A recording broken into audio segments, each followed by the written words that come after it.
चलो मैं जो हूँ वो स्टार्ट करती हूँ आज का लेक्चर जो तुम लोग को मुझे पढ़ाना था। लास्ट टाइम हमने जो है छोड़ा था यूनिफॉर्म सर्कुलर मोशन। और यूनिफॉर्म सर्कुलर मोशन में हमने जो है सेंट्रीपिटल एक्सेलरेशन, सेंट्रीपिटल फोर्स और इसके अलावा हमने जो है वो रिलेशन देखा था लीनियर और एंगुलर वेलोसिटी का और लीनियर एक्सेलरेशन और एंगुलर एक्सेलरेशन का थ्रू डेरिवेशन। अब जो मैं पढ़ाने जा रही हूँ वो भी एक डेरिवेशन बेस्ड ही है जो कि है dynamics of uniform circular motion. यहाँ पर मैंने जो है वो एक रिंग ले लिया है। ये रिंग जो है एक लाइक अ सर्कल है। ये वाला पार्ट जो है इसका सेंटर है। सेंटर से लेके पार्टिकल जो है आपका यहाँ मौजूद है। इसको पार्टिकल सपोज कर लो या फिर कोई और सर्कुलर बॉडी सपोज कर लो। फॉर एग्जांपल अगर ये एक बॉब है या एक बॉल है, इसको मैंने यहाँ रखा हुआ है, तो सेंटर से लेके यहाँ तक का डिस्टेंस इसका क्या है, आर है। फिर ये वाला डिस्टेंस जो है, ये जो वर्टिकल कंपोनेंट है, यहाँ से मैंने क्या किया कि यहाँ से जाहिर है अब यहाँ तक का भी तो कोई पॉइंट होगा ना, क्योंकि जब भी हम किसी पेंडुलम को भी हम रिवॉल्व करते हैं अराउंड द सर्कल, तो उसकी शेप इस तरीके से बनती है लाइक एक कोन की तरह। ठीक है, तो ये एक कंप्लीट कोन ही है जो कि यहाँ से और यहाँ से बन जाती है। अच्छा, यहाँ इस एक्सेस से लेकर यहाँ तक का जो फासला है जिसको हमने क्या कहा है, थीटा का है, जो कि एक एंगल का बता रहा है कि कितना इसने मूव किया है। तो यहाँ से लेकर यहाँ तक का एंगल, इस पॉइंट से लेकर यानी इस पॉइंट से लेकर यहाँ तक का जो डिस्टेंस है वो एल है, जो कि एल क्या है असल में इस थ्रेड की लेंथ है। अब हम इसके जो है थोड़ा सा पहले तो dynamics of uniform circular motion होता क्या है, उसमें क्या क्या उन्होंने बताया, पहले हम उसको पढ़ेंगे। और फिर इसी डायग्राम को लेते हुए ये एक कैनोनिकल जो है कैनोनिकल कोनिकल पेंडुलम है जिसको फिर हमें स्टडी करते हैं। अब मैं जरा पढ़ाती हूँ तुम लोग को। When an object of mass m moving in a circle of radius r at a uniform speed v। For example आपके पास यहाँ पर ये क्या कह रहा है कि एक ऑब्जेक्ट है जो कि जिसका मास क्या है, m है। यानी ये वाला ऑब्जेक्ट जिसका मास m है वो मूव कर रहा है एक सर्कल में, इस सर्कल में मूव कर रहा है, जिसका जो है सेंटर से लेके यहाँ तक का डिस्टेंस यानी क्या है, असल में वो रेडियस है r। और वो किस स्पीड से मूव कर रहा है, यूनिफॉर्म स्पीड से। यानी जब हम बात करते हैं यूनिफॉर्म सर्कुलर मोशन की, तो उसमें हमारे पास किस चीज की बात करते हैं। फॉर एग्जांपल यहाँ पर हम बात कर रहे हैं लीनियर वेलोसिटी की। तो हमने जब रिलेशन पढ़ा था तो उसमें ये बात हमने देखी थी कि जो लीनियर स्पीड होती है या लीनियर वेलोसिटी होती है, वो जो वेलोसिटी होती है वो उसका magnitude through out the circle same होता है। यानी ये जो v वेलोसिटी है थ्रू आउट द सर्कल, उसका जो मैग्नीट्यूड है वो सेम होता है, सिर्फ उसकी डायरेक्शन क्या होती है वो चेंज हो रही होती है। तो उसने उसको कहा यूनिफॉर्म स्पीड v। और जाहिर है जब वो एक सर्कल में यूनिफॉर्म सर्कुलर मोशन में रिवॉल्व कर रही है हमारी बॉडी, तो वो एक्सपीरियंस करेगी हमारे पास कैसा, ऐसे एक्सेलरेशन का जो कि कहलाता है सेंट्रीपिटल एक्सेलरेशन। और उसको रेडियल से क्या मुराद है, रेडियल हम कहते हैं हॉरिजॉन्टल एक्सिस वाले पार्ट को। ठीक है, और वर्टिकल का तो आपको पता है ये वाला होता है। तो उन्होंने उसकी कहा कि उसका मैग्नीट्यूड क्या होगा एक्सेलरेशन का, v स्क्वायर अपॉन r। अब वो बात करते हैं, अगर हम इस केस पे न्यूटन का सेकंड लॉ लगाते हैं तो उस वक्त हमारे पास फोर्स क्या होगी, तो वो है समीशन एफ। समीशन एफ से क्या मतलब है, sum of all the forces is equals to M A. A आपके पास एक्सेलरेशन है, एम क्या है आपके पास, मास है उस बॉडी का। अब वो कहता है कि जैसा कि हम जानते हैं कि जो ए है एक्सेलरेशन, इसकी जो डायरेक्शन होती है, अब मैंने हॉरिजॉन्टल सरफेस की बात की है, जब वेलोसिटी की डायरेक्शन ये है तो एक्सेलरेशन की डायरेक्शन क्या होती है, toward the centre of the circle, वो इस डायरेक्शन में हो। यानी ये जो आर है हमारे पास, ये इस डायरेक्शन में हमारे पास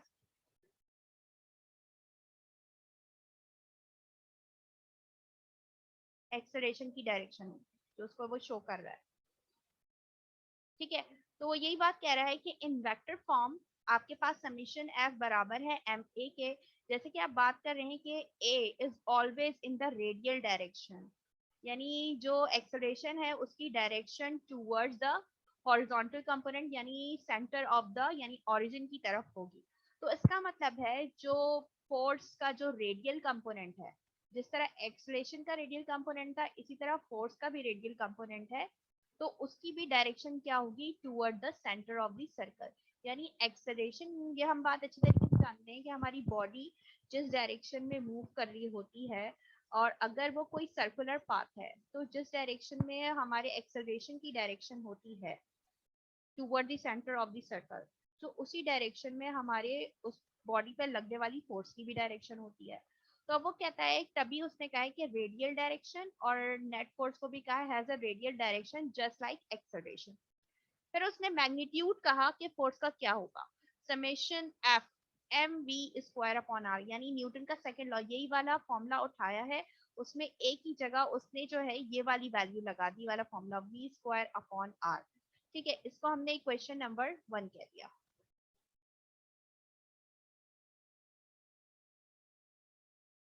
अब ये आगे कहता है, in circular motion the resultant of all the forces, अगर ये एक सर्कुलर मोशन है तो इसमें जो है resultant of all the forces कैसा हो सकता है, यानी तमाम फोर्सेस का जो रिजल्टेंट यानी सम है वो रेडियल डायरेक्शन में होगा, यानी जिस डायरेक्शन में एक्सेलरेशन की डायरेक्शन है toward the centre of the circle, उसी डायरेक्शन में तमाम फोर्सेस होंगी।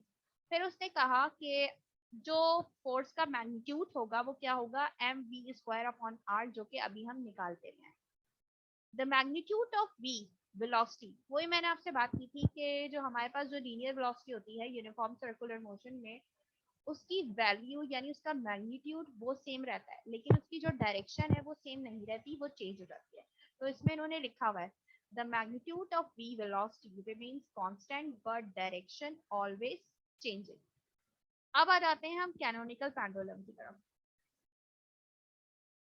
जो डायग्राम मैंने ऊपर ड्रॉ की है बिल्कुल उसी का हम कैनोनिकल पेंडुलम के थ्रू करना क्या चाह रहे हैं, एक मिनट बताते हैं अभी।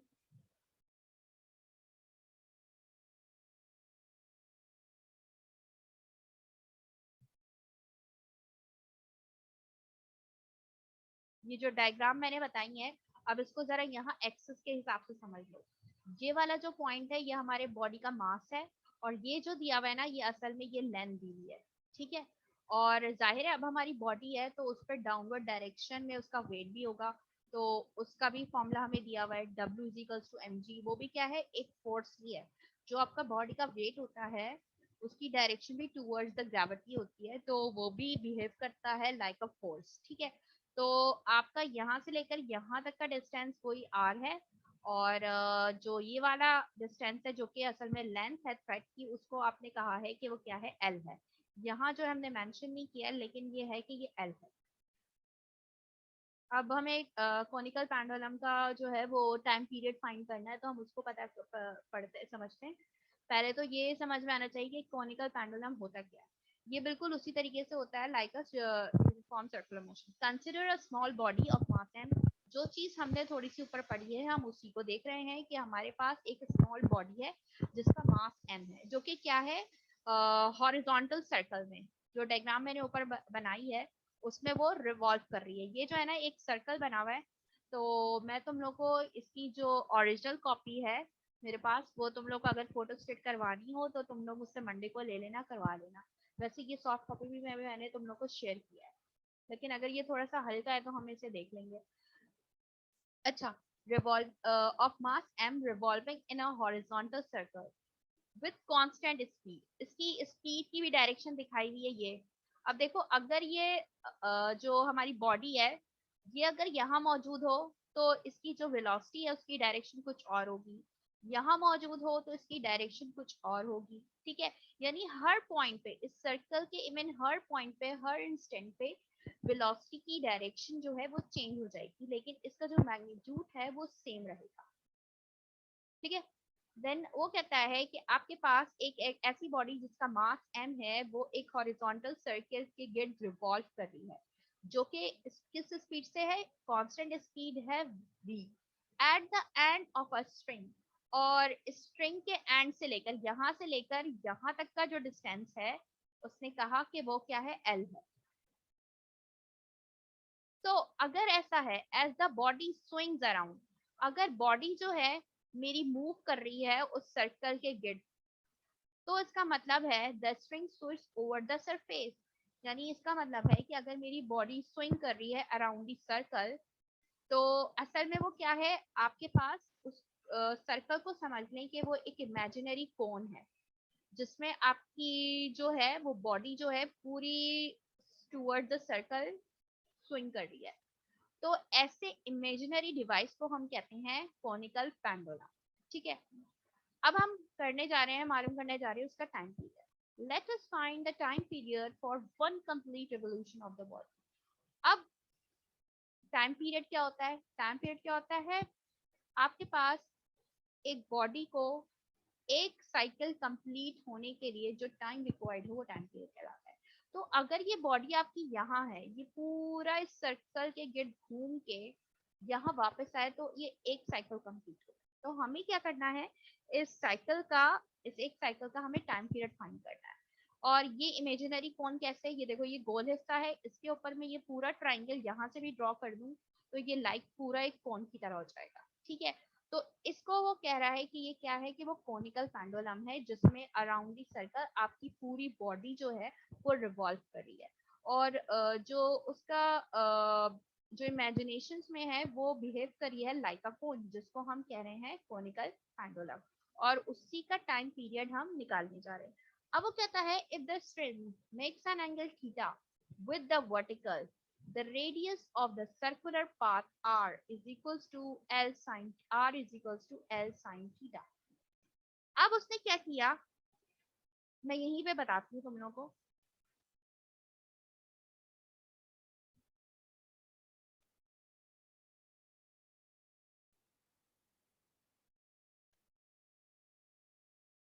ये पार्टिकल है,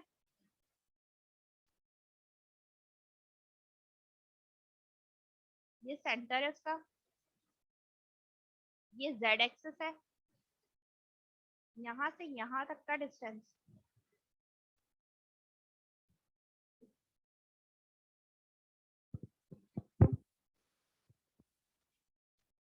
यहाँ से यहाँ तक का डिस्टेंस,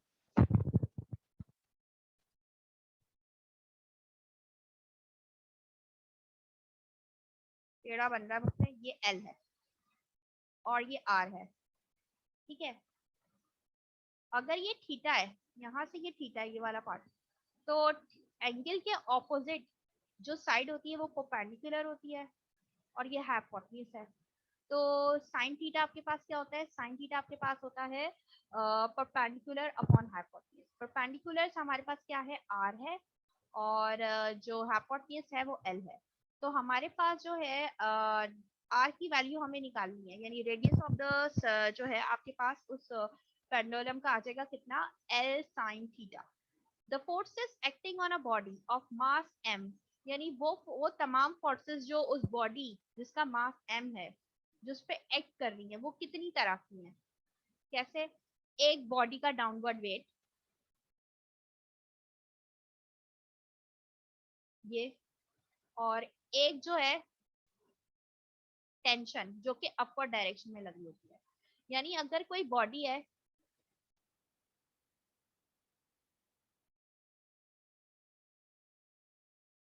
तो उस पे लगने वाली डाउनवर्ड डायरेक्शन में एक फोर्स और अपवर्ड डायरेक्शन में एक फोर्स। तो जिस स्ट्रिंग से वो हैंग है, वो स्ट्रिंग भी उस पर फोर्स लगा रही होगी, तो उस फोर्स को हम कहते हैं टेंशन।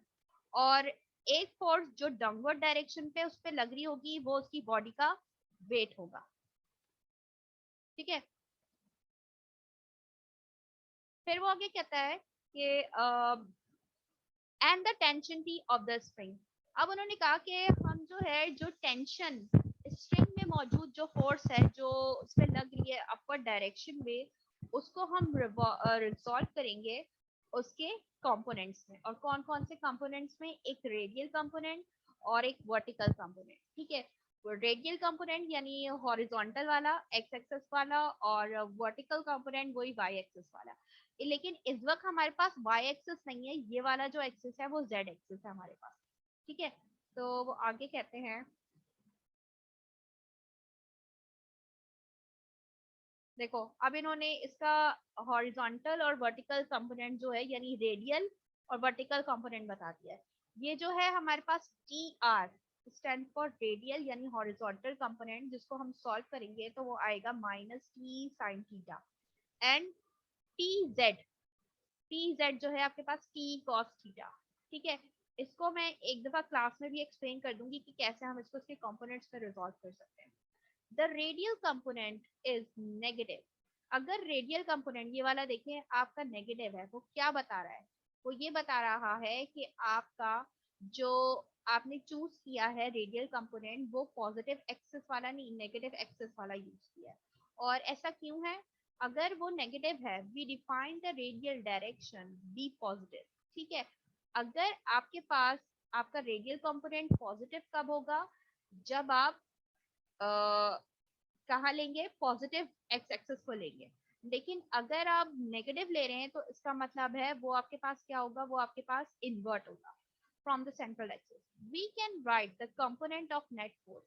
अब हम क्या करेंगे? जो नेट फोर्स है यानी बॉडी का वेट प्लस एक्स एक्सिस पे लगने वाली फोर्स, ठीक है, उसका हम क्या करेंगे? हम उसका कंपोनेंट को भी लिखेंगे on the body as the body has no vertical acceleration. हमने ये देखा कि हम ये बात की कि जब अगर कोई नेट फोर्स है और उसको हम जब उसके कंपोनेंट में रिजॉल्व करते हैं तो हमें कोई भी फोर्स अगर उसके कंपोनेंट में रिजॉल्व करना है तो हमें उसके लिए किन किन चीजों की जरूरत पड़ती है? उसके एक्सेलरेशन की भी जरूरत पड़ती है। तो इन्होंने कहा कि as the body has no vertical acceleration, ये कह रहे हैं कि बॉडी का कोई वर्टिकल एक्सेलरेशन नहीं है। सो हम क्या कर सकते हैं? हम z कंपोनेंट ले सकते हैं according to Newton second law, जिसमें आपके पास क्या यूज हो रहा है? इसने कहा T cos theta minus M G. ठीक है, माइनस एम जी से क्या मुराद है? ये आपके पास एक्सलेशन है आपकी बॉडी का। सही। द रेडियल कंपोनेंट यानी ये टोटल नेट फोर्स है जो आपकी बॉडी पर एक्ट हो रही है हॉरिजॉन्टल डायरेक्शन में। ठीक है, the radial component of Newton's law, the radial component. अब न्यूटन का सेकंड लॉ इन्होंने दोबारा लगाया। उन्होंने कहा कि वर्टिकल कंपोनेंट यानी जो हमारा हॉरिजॉन्टल कंपोनेंट है वो किसके बराबर होगा? जैसे हमने यहाँ जो है टेंशन का अभी तक जो हमने निकाला वो टेंशन को निकाला है। टेंशन का हमने रेडियल यानी हॉरिजॉन्टल कंपोनेंट और उसका vertical component in Z axis direction. फिर हमने क्या किया कि हमने नेट फोर्स निकाला, जो कि बात कर रहे थे हम बॉडी पे कितनी फोर्स हो सकती है। यानी नेट फोर्स असल में वो टोटल फोर्स होती है जो किसी भी फोर्सेस का डिफरेंस हो सकती है जो कि सेम डायरेक्शन में हो। अब उसने कहा कि उस बॉडी का कोई वर्टिकल एक्सेलरेशन तो है नहीं, तो सारी के सारी जो बॉडी पे फोर्स लग रही है वो जेड कंपोनेंट की डायरेक्शन में लग रही है। तो इसने क्या किया? T cos theta minus M G, और ये क्या होगा? असल में जीरो होगा। अब ऐसे से क्यों कहा है? आगे हमें और समझ आएगा। The radial component of Newton's. अब जो नेट फोर्स थी हमारी बॉडी की उसका हम रेडियल यानी हॉरिजॉन्टल कंपोनेंट फाइंड करने जा रहे हैं, जो कि किसके बराबर होगा? एम ए क्या है? वो एक्सेलरेशन जिसकी डायरेक्शन क्या थी? Toward the centre of the circle. तो उस एक्सेलरेशन उसके एक्सेलरेशन का रेडियल कंपोनेंट अभी हम ऊपर पढ़ के आए थे कि वो क्या है? A R V square upon R. Negative क्यों है? नेगेटिव इसलिए है क्योंकि हम बात कर रहे हैं नेगेटिव एक्सिस की। हमने जो है वो जो बॉडी की बात की है हमारे पास नेगेटिव इसलिए है क्योंकि हम इनवर्ट डायरेक्शन में मूव करें, बिकॉज इट्स रेडियली इनवर्ट। क्योंकि आपके पास जो बॉडी का एक्सेलरेशन है उसकी डायरेक्शन क्या है? वो रेडियली इनवर्ट है। उसका ओरिजिन क्या है? आपकी बॉडी का ये है, जबकि आपका ऑब्जेक्ट क्या है? वो सर्कल के किसी भी पॉइंट पे मौजूद है। तो अगर उसके डायरेक्शन एक्सेलरेशन की डायरेक्शन ये है तो इस एक्सिस के अकॉर्डिंग एक्सेलरेशन की डायरेक्शन क्या हो जाएगी? नेगेटिव हो जाएगी, क्योंकि वो इनवर्ट है, अंदर की तरफ है। अगर आउटवर्ड होती, यहाँ से होती, तो क्या होता? वो आपके पास पॉजिटिव होती। अब वो कहता है yes when we have chosen the outward direction, अगर हम एक्सिस से बाहर वाला पार्ट ले, आउटवर्ड डायरेक्शन वाला ले, तो उसमें एक्सेलरेशन आपके पास क्या होगा? पॉजिटिव होगा। लेकिन अगर आपकी बॉडी अगर यहाँ मौजूद है तो इस डायरेक्शन में क्या होना चाहिए? एक्सेलरेशन आपका पॉजिटिव होना चाहिए। लेकिन जो कि अब इनवर्ट है तो एक्सेलरेशन अकॉर्डिंग टू एक्सिस वो आपके पास नेगेटिव होगा। फॉर दिस केस न्यूटन का सेकेंड लॉ आपके पास क्या कहता है, यानी बॉडी का जो रेडियल कंपोनेंट है वो आपको क्या कहता है हमें, minus T sine theta is equals to M A R. ये अभी हम बॉडी का अपनी जो नेट फोर्स है वो हम निकाल कर आए थे रेडियल कंपोनेंट में, जो कि अभी हमने ऊपर निकाला है ये वाला, summation F R is equals to M A R. तो वही हमने यहाँ लिख दिया है। और फिर हमने कहा कि ये जो पूरा माइनस टी साइन थीटा है ये भी, ये टेंशन का रेडियल कंपोनेंट, ठीक है, और ये उस पर रखने वाली फोर्स का रेडियल कंपोनेंट है, ठीक। तो वो कहता है कि वो बराबर है एम ए आर, बराबर था V minus V square upon R के, तो हमने ये लगा दिया। आर क्या है आपके पास, ऑरिजिन से लेकर वहां तक का डिस्टेंस है जहां पर आपका पार्टिकल मौजूद है, तो आर क्या है आपका, रेडियस ऑफ द सर्कल है। अब हमने क्या किया, अब हमने इस इक्वेशन को सॉल्व किया। इस इक्वेशन को सॉल्व करने के लिए हमने यहाँ से t को एलिमिनेट किया। अब इस t को कैसे एलिमिनेट किया, वो इस तरीके से कि हमारे पास जो t है वो ऊपर किसके बराबर है, t को जब हम एलिमिनेट करेंगे तो ये सॉल्व होकर हमारे पास v बराबर आ जाएगा under root R G sine theta, ठीक है। देन फिर उन्होंने क्या किया है, इफ वी लेट टी, अब वेलोसिटी तो हमारे पास आ गई है हमारे पार्टिकल की, लेकिन अब हमारा असल टारगेट क्या था, हमें टाइम पीरियड फाइंड करना है। और टाइम पीरियड हमारे पास तभी आ सकता है जब हमारे पास उस बॉडी का डिस्टेंस हो और उस बॉडी का हमारे पास वेलोसिटी हो, ठीक है। तो टी जो है वो रिप्रेजेंट कर रहा है टाइम, यानी वो टाइम जो कि एक कंप्लीट ऑसिलेशन या रिवोल्यूशन को कंप्लीट होने के लिए रिक्वायर्ड होता है। हमारे पास सिंपल फॉर्मूला है, हम पढ़ते आ रहे हैं अपनी छोटी छोटी क्लासेस से, कि v बराबर होता है, मुझसे इस पे लिखा नहीं जा रहा है, यहाँ लिख देती हूँ, v बराबर होता है s स्लैश t, ठीक है। तो अब ये देखो यहाँ पर जो हमारे पास जो ये s है वो क्या है आपके पास, is equals to 2 pi r slash t, small t। अब ये 2 पाई r जो है ये क्या है आपके पास, ये उस पूरे सर्कल की लेंथ है, यानी वो एक पूरा रिवोल्यूशन है, एक कंप्लीट साइकिल आपके पास बराबर होता है 2 पाई r यानी 360 डिग्री से, ठीक है। तो ये असल में पूरा एक 2 पाई r पूरा कंप्लीट डिस्टेंस है कि हमारी बॉडी ने अपना जहां से चलना स्टार्ट किया है तो वो पूरा एक जो है कंप्लीट साइकिल करके आई है। और 2 पाई r क्या है, रिप्रेजेंट कर रहा है circumference of a circle divided by time T. तो ये कह रहा है कि 2 पाई r का जो डिस्टेंस है उसको यानी कवर करने में कितना टाइम रिक्वायर्ड है। अब हमने इसी इक्वेशन को थोड़ा सा सॉल्व किया, जो कि हमें टाइम पीरियड फाइनल मालूम करना है। तो हमें टी की जरूरत कहाँ है, ऊपर की साइड पे, तो हमने क्या कर दिया, बाय इस फॉर्मूले को थोड़ा सा सॉल्व किया तो वो बन गया T is equals to 2 pi r divided by v। तो ये जो आपके पास ये फॉर्मूला है ये कैसे बन जाएगा, T is equals to 2 pi r slash v। अब देखो ये जो v है, इस ये जो v है इस v की जगह मैंने क्या किया है, इस v की जगह जो मैंने फॉर्मूला निकाला v का, जो कि बराबर है under root R G sine theta, वो मैंने इधर रख दिया, ठीक है, वो मैंने इधर रख दिया। अच्छा, अब ये टेंजेंट थीटा कहाँ से आया, ये भी बताती हूँ कि यहाँ पर मैंने साइन थीटा लिखा हुआ है।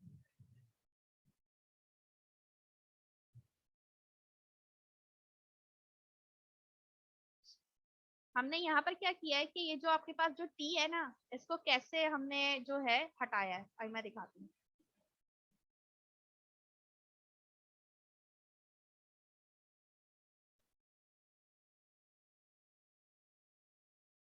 ये देखो हमारे पास जो ये यहाँ से जो फॉर्मूला आ रहा है ये वाला, इसमें टी किसके बराबर है आपके पास, इसको अगर मैं इस फॉर्मूले को यहाँ से सॉल्व करूँ, T R divided by T Z, तो यहाँ से मेरे पास जो ये चीज है वो सॉल्व होके किसके बराबर आ जाती है, टेंजेंट थीटा से। तो हमने क्या किया है, जब t को एलिमिनेट करना है तो हमने इन दोनों इक्वेशंस को आपस में ले जाके डिवाइड करवा दिया है, ठीक है। और जब हम इसको डिवाइड करवाते हैं तो यहाँ से हमारे पास t की वैल्यू निकल कर आ जाती है। और एक आसान तरीका यहाँ से भी है कि हम यहाँ से क्या करें, mg को इस साइड पे ले जाएं और cos थीटा को ले जाके यहाँ से डिवाइड करवा दें, तो ये बन जाता है mg cos theta, mg upon cos theta, ये वाला पार्ट। यहाँ पर भी मैं थोड़ा सा वो कर देती हूँ।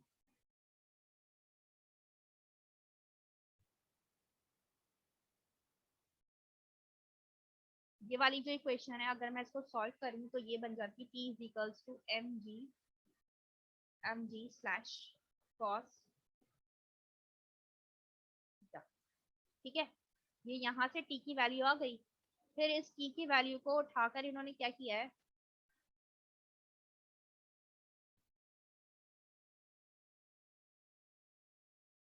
यहाँ पर जो है इस जगह पे पुट किया है और सॉल्व करते हुए यहाँ से v की वैल्यू निकाली है।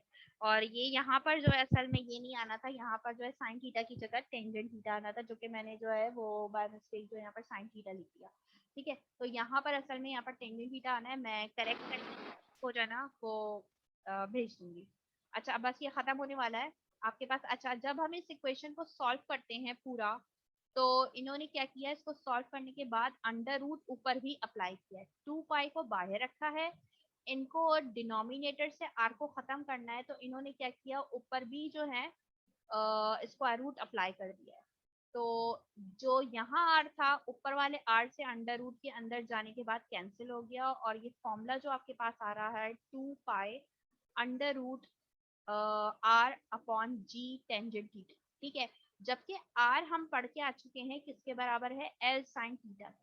तो अगले स्टेप में हमने क्या किया है, आर को रिप्लेस कर दिया एल कॉस थीटा से। एक इक्वेशन याद है हमारे पास टाइम पीरियड की आती थी, T is equals to 2 pi under root L upon G. वो इक्वेशन जब हम अपना सिंपल पेंडुलम का फॉर्मूला जब पढ़ते थे, तो उसमें हमारे पास ये इक्वेशन आती थी। बस ये एक जो है फर्क ये है कि ये एक कॉनिकल पेंडुलम है जो किसी एक सर्कल के गिर्द रिवॉल्व कर रहा है।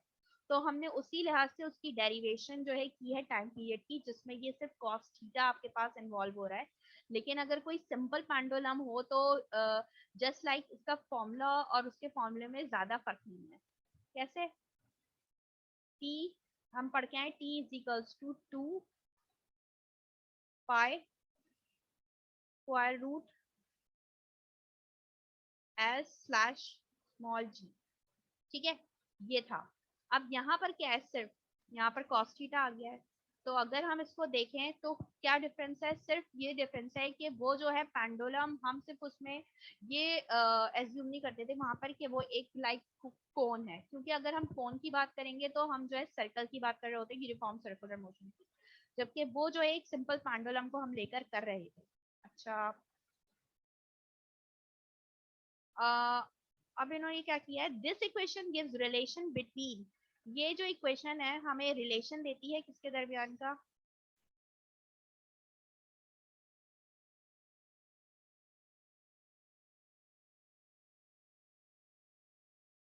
इसमें कह रहे हैं कि ये इक्वेशन आपको रिलेशन देती है between T time period, L क्या है लेंथ ऑफ द थ्रेड या सर्कल, और थीटा, थीटा क्या है आपके पास आर, और एल के दरमियान का एंगल। टी क्या है, is called the period of the oscillation, यानी किसकी ऑसिलेशन, उस बॉल की ऑसिलेशन जो सर्कल के गिर्द रिवॉल्व कर रही है। और जो टाइम पीरियड होता है वो बॉडी के मास पे कभी भी डिपेंड नहीं करता है। ठीक है, वो यानी इसका मतलब है कि हम जितना भी बॉडी का मास चेंज कर ले, हमारे टाइम पीरियड पे फर्क नहीं पड़ेगा, क्योंकि हमारा जो टाइम पीरियड है वो दो चीजों पे डिपेंड करता है, एक ग्रेविटी पे डिपेंड करता है यानी स्मॉल जी पर, और एक एल पर, जो कि हमें इस फॉर्मूले से देखकर पता लग रहा है, और किस पर, थीटा पर। यानी थीटा जितना चेंज होगा उतना ही टाइम पीरियड हमारा चेंज होगा, लेंथ जितनी चेंज होगी उतना ही टाइम पीरियड हमारा चेंज होगा। अब टी जो है एल के और थीटा के डायरेक्टली प्रोपोर्शनल है, इसका मतलब है कि अगर एंगल इंक्रीज हो और अगर लेंथ इंक्रीज हो जाए तो हमारा टाइम पीरियड बढ़ जाता है, लेकिन अगर जी आपका ज्यादा हो जाए तो टाइम पीरियड हमारा ज्यादा नहीं होगा, क्योंकि इनके दरमियान इनवर्स रिलेशन है। ठीक है, तो टी जो है वो आपके पास कम हो जाएगा, does not depend on mass M. अब इन्होंने कहा है कि अगर फर्ज कर लीजिए आपके पास एल लेंथ 1.2 मीटर है और थीटा 25 डिग्री सेंटीग्रेड है, तो बताइए टाइम पीरियड क्या होगा। अब जी की वैल्यू तो हमें पता होती है, जो कि क्या है 9.8 मीटर पर सेकेंड स्क्वायर है। तो हमने